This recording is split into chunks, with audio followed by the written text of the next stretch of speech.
গ্রামের একদম শেষ মাথায় ছিল একটা পুরাতন সমিল। লোকেরা সেটাকে বলতো মৃত কাঠের মিল। প্রায় ২০ বছর আগে সেখানে ভয়ঙ্কর এক দুর্ঘটনা ঘটায় সমিলটা বন্ধ করে দেওয়া হয়। রাতে কাজ করার সময় মিলের বিশাল কাটার ব্লেডের নিচে চাপা পড়ে মারা যায় এক শ্রমিক। তারপর থেকেই মিলটি বন্ধ হয়ে যায়। ধীরে ধীরে জায়গাটা জঙ্গলে ঠেকে যায়। দিনের বেলাতেও কেউ যেত না। একদিন সাহসী স্বভাবের এক ছেলে রিফাত, সে ছিল ইউটিউবার। ইউটিউবে নানা রকম ভিডিও বানাতো।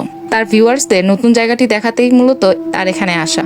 চারপাশে ঝিঝি পোকার শব্দ, ভাঙা টিনের কাঁপুনি আর বাতাসে পচা কাঠের গন্ধ।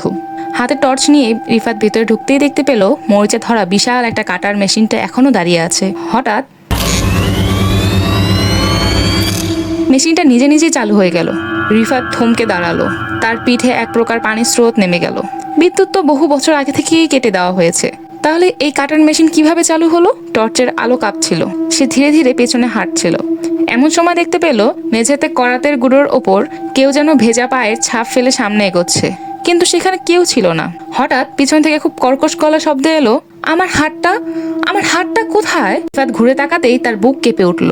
অন্ধকারের মধ্যে দাঁড়িয়ে আছে এক রক্তাক্ত মানুষ। তার এক হাত নেই, চোখ দুটো সম্পূর্ণ সাদা, শরীর থেকে কাঠের গুঁড়ো ঝরছে। লোকটা ধীরে ধীরে এগিয়ে আসছিল। আমার হাতটা ফেরত দে না, আমার হাতটা দে। ভয়ে রিফা দৌড় দিল, কিন্তু মিলের দরজা হঠাৎ নিজে থেকেই বন্ধ হয়ে গেল। চারপাশে তখন শুধু মেশিনের বিকট শব্দ। রিফাত অনুভব করলো কেউ তার কাঁধে বরফ ঠান্ডা হাত রেখেছে।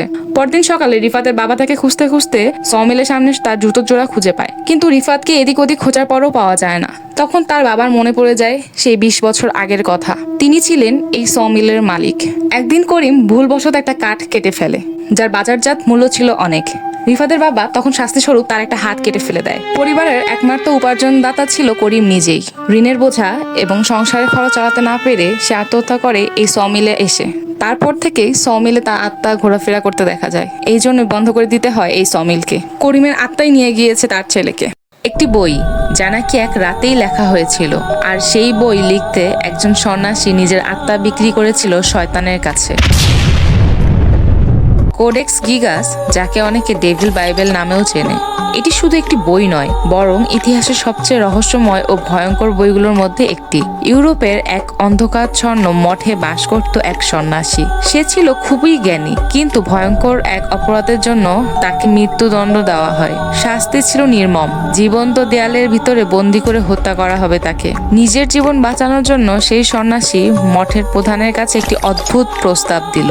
সে বলল, আমি এমন একটি বই লিখব যেখানে মানবজাতির সমস্ত জ্ঞান থাকবে, এমন একটি বই যা পৃথিবীতে আর দ্বিতীয়টি থাকবে না। মঠের প্রধান রাজি হয়ে গেলেন, কিন্তু শর্ত ছিল বইটি শেষ করতে হবে মাত্র ১ রাতের মধ্যে। রাত গভীর হতে লাগলো। সন্ন্যাসী বুঝতে পারলেন মানুষের পক্ষে এত বড় বই ১ রাতে লেখা অসম্ভব। তখন সে হতাশ হয়ে অন্ধকারের শক্তির সাহায্য চাইল।